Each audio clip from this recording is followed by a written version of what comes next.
just keep falling in love with Him over and over and over and over again.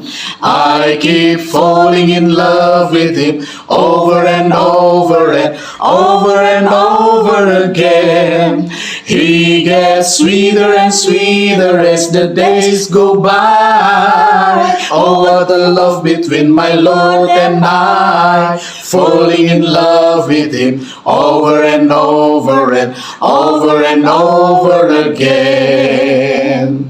I just keep falling in love with Him over and over and over and over again. I keep falling in love with Him over and over and over and over again. He gets sweeter and sweeter as the days go by. Oh, what a love between my Lord and I, falling in love with Him over and over and over and over again. Salam sejahtera untuk kita semua. Mari kita awali ibadah kita dengan berdoa bersama-sama. Bapa di surga, Bapa yang penuh kasih, kami bersyukur untuk waktu yang indah lagi. Kami akan belajar firman-Mu. Kami semua diberkati dengan tuntunan kuasa Roh Kudus. Dalam nama Tuhan Yesus kami persembahkan doa ini. Amin.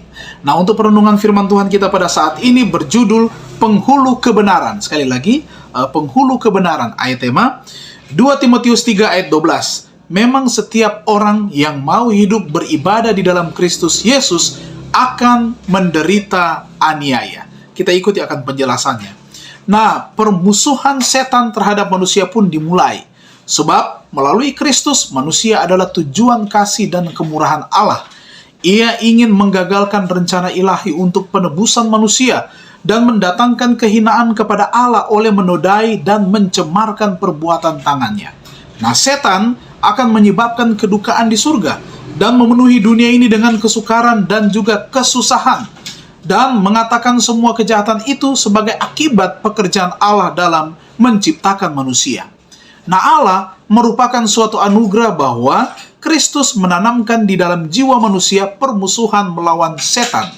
Tanpa anugerah yang mengubah dan kuasa yang membarui ini, manusia akan terus menjadi tawanan setan, sebagai hamba yang selalu siap sedia melakukan perintahnya.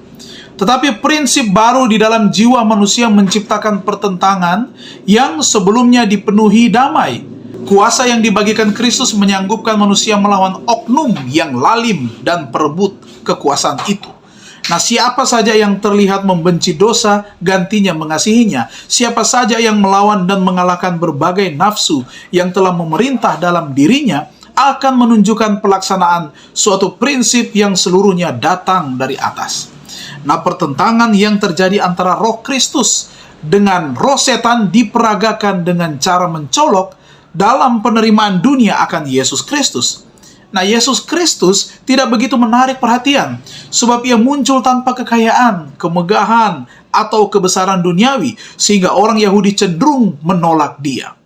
Mereka melihat bahwa dia memiliki kuasa yang lebih dari sekedar mencukupkan kekurangan keuntungan-keuntungan lahiriah.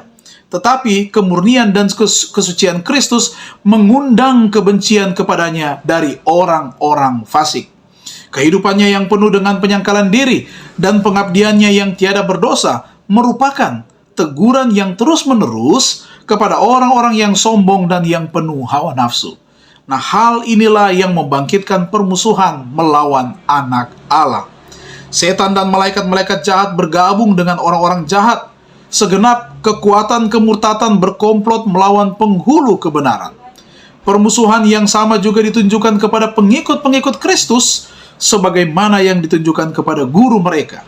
Siapa saja yang melihat sifat dosa itu menjijikkan dan dengan kekuatan dari atas melawan penggodaan, maka dengan pasti akan menimbulkan kemarahan setan dan pengikut-pengikutnya. Mari kita renungkan lebih dalam. Bagaimana sikap saya saat ini terhadap dosa? Apakah saya menganggapnya menjijikkan dan mengerikan? Atau apakah saya peka terhadap kekuatannya yang merusak? Kita boleh jawab dalam hati kita masing-masing. Mari kita tunduk kepala dan kita berdoa. Terima kasih Tuhan, kami dapat belajar lagi firman-Mu pada saat ini. Terima kasih Tuhan menjadikan kami pemenang. Oleh karena Tuhan yang mengaruniakan kekuatan kepada kami dan memenangkan kami dari setiap pergumulan menghadapi akan kuasa kegelapan. Kami mau beribadah hanya kepada Tuhan. Walaupun ada ancaman, dianiaya sekalipun, tetapi kami akan tetap setia kepada Tuhan. Maka kami yakin dan percaya berkat sorga menjadi bagian semua umat-umat-Mu yang sudah beribadah bersama-sama saat ini. Yang sakit disembuhkan, yang lemah dikuatkan, yang berduka dihiburkan, dan yang sudah undur dalam kebenaran ditarik kembali oleh kuasa Roh Kudus. Mereka bertobat, mereka hidup baru di dalam Tuhan.